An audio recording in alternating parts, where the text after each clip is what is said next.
Hai teman-teman, kembali lagi bersama saya Aulia Rizky. Pada video kali ini kita akan membahas sebuah topik, yaitu belajar memahami candlestick dari dasar.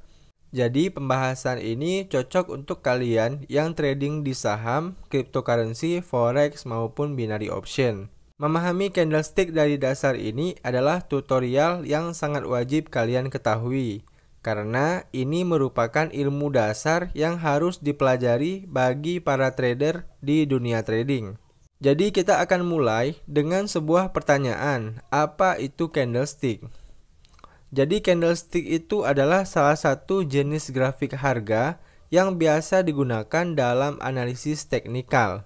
Grafik ini menunjukkan harga tertinggi, harga terendah, harga pembukaan, dan harga penutupan suatu pasar pada periode waktu tertentu.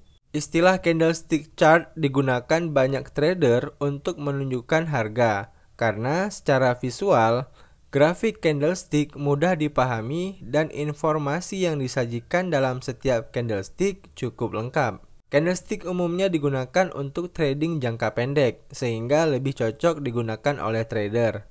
Salah satu keunggulan candlestick adalah mampu menampilkan psikologi pasar dengan mudah. Selain dari candlestick, juga ada beberapa chart lain yang biasa digunakan oleh para trader, seperti line chart dan bar chart. Pada video kali ini kita akan fokus membahas candlestick chart saja. Dan ini adalah contoh candlestick chart pada market Euro USD yang di-provide oleh platform TradingView. Selanjutnya kita akan bahas seputar komponen apa aja yang ada pada sebuah candlestick. Nah, di sini kita akan lihat ada dua candlestick yang berbeda warna. Yang satu warna hijau dan yang satu berwarna merah. Nah, jadi yang candle warna hijau ini artinya harga penutupannya lebih tinggi daripada harga pembukaan suatu pasar. Sedangkan yang candle berwarna merah berarti harga penutupannya lebih rendah daripada harga pembukaannya. Jadi walaupun sama bentuk candlesticknya, tapi dia memiliki arti yang berbeda. Nah, kalau kalian lihat di sini ada 4 informasi yang bisa kita ambil dari sebuah candlestick ini. Yang pertama ada open. Open ini adalah harga pembukaan. Jadi ketika harganya mulai bergerak, harganya mulai dari titik ini. Nah, di sini juga ada dua informasi penting di ujung-ujung candlestick ini, yaitu ada high dan ada low. High ini bisa juga disebut dengan upper shadow, sedangkan low biasa disebut dengan lower shadow. Nah, yang low ini adalah harga yang paling rendah yang pernah dibentuk oleh candlestick tersebut. Sedangkan yang high ini adalah harga yang paling tinggi yang pernah dibentuk oleh candlestick tersebut. Dan untuk yang bagian close ini adalah titik penutupan dari sebuah candlestick.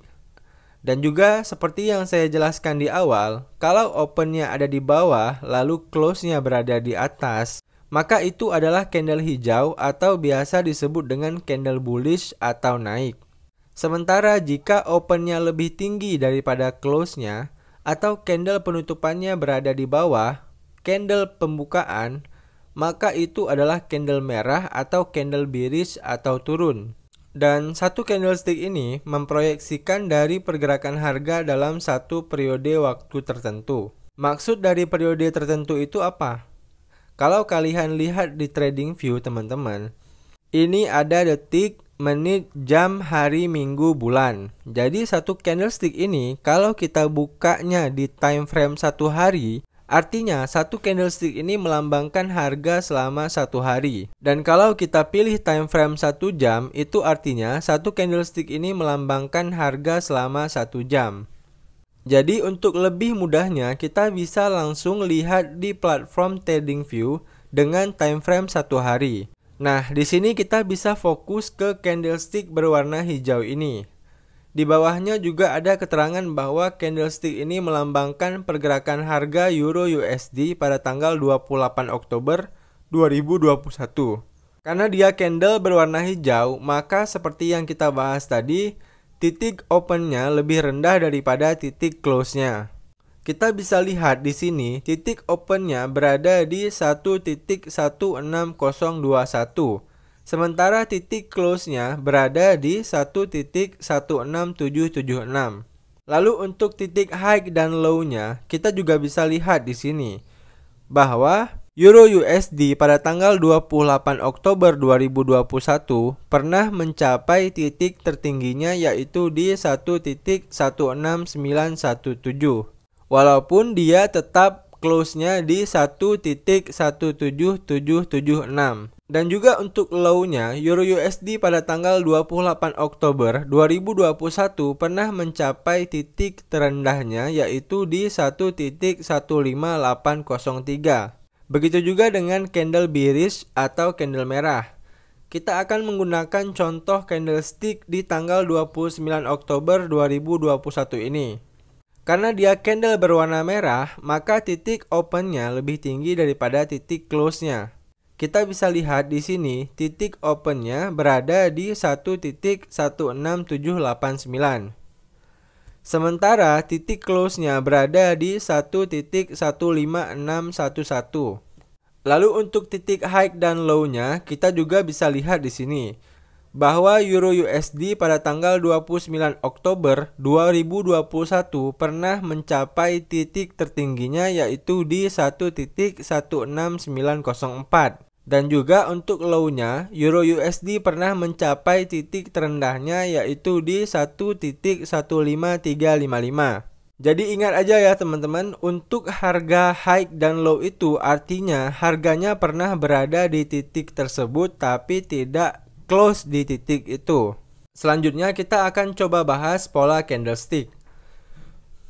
Ada beberapa pola candle yang lumayan sering saya gunakan untuk menentukan waktu open posisi. Karena memang pola candlestick ini akan memberikan dampak pada pergerakan-pergerakan candle selanjutnya. Baik itu nanti berupa penerusan atau biasa disebut dengan continuation, ataupun berupa pembalikan atau biasa disebut dengan reversal. Oke, langsung aja kita bahas. Pola candle yang pertama adalah Marubozu. Marubozu berarti candle tebal seperti ini. Nah, kalau teman-teman lihat ada candle Marubozu yang bentuknya seperti ini pertanda bahwa trennya sedang baik atau bisa dibilang pola candle penerusan. Jadi misal teman-teman lihat ada candle Marubozu berwarna hijau, artinya pembeli sedang mendominasi pasar. Ini pertanda untuk kita open buy. Lalu apakah nanti mutlak ketika muncul candle seperti ini dia pasti trennya penerusan? Jawabannya belum tentu juga. Tapi secara umum ini adalah tanda-tanda penerusan. Karena nanti ada banyak faktor yang mempengaruhi, salah satunya adalah support dan resisten. Yang terpenting kita paham dulu sinyal awal, itu ada pola candlestick tebal yang mengindikasikan market bakalan lanjut. Yang kedua ada pola candle doji. Doji ini artinya harga pembukaan sama atau hampir sama dengan harga penutupan. Ada beberapa macam doji yang biasa sering kita temukan di market ya. Ada doji star, long ledge doji, dragonfly doji, gravestone doji, dan four price doji. Dan kalau teman-teman menemukan candle doji di market, maka ini berpotensi market akan reversal. Dia akan berbalik dari arah ekornya. Kalau ekornya di bawah, maka dia akan berpotensi naik.